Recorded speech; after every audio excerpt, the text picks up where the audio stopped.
Leviticus, a haunting critique of conversion therapy. Writer and director Adrian Chiarella makes a striking feature debut with Leviticus, a visually stunning horror film that pulls no punches when it comes to examining the real-world trauma of conversion therapy.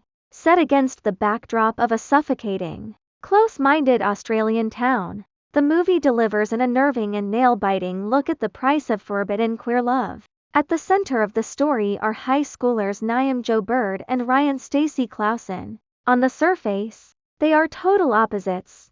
Ryan is a popular jock, while Niamh is a reserved outsider who detests the small town his mother Mia Vysokovska dragged him to. Yet, an afternoon of roughhousing at an abandoned local mill quickly ignites into a steamy, passionate romance. Unfortunately, being open is not an option. When Ryan's secret relations with another classmate, Hunter Jeremy Blewett, are exposed, the young men are forced into conversion therapy. In one of the film's most haunting and visceral sequences, a creepy deliverance preacher Nicholas Hope performs a ritual using an oban flame, causing the teenagers to writhe on the floor in near-seizure states. The true horror begins when the ritual conjures a relentless entity that takes the shape of the person the victim desires most. Hunter is stalked by a double of Ryan, while Ryan sees Niamh. Eventually, Niamh is forced into the therapy as well, and is soon plagued by Ryan's doppelganger.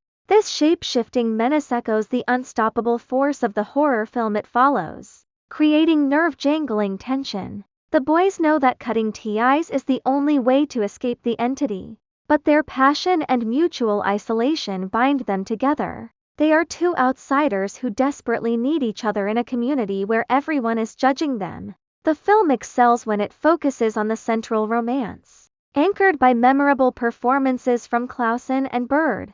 Bird is particularly brilliant, beautifully conveying Niamh's terror, longing for acceptance, and desperate desire to be with the person he loves. Chiarella's directing is incredibly precise, with gorgeous, symbolic cinematography.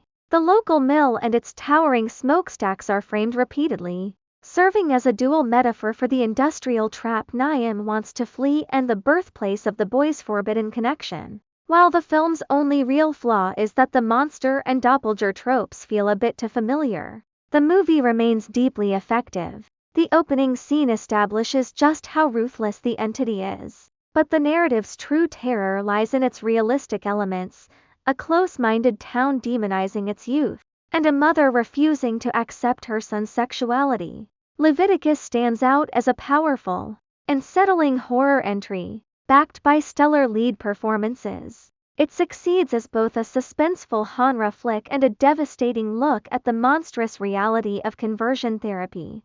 Leviticus is currently playing in theaters.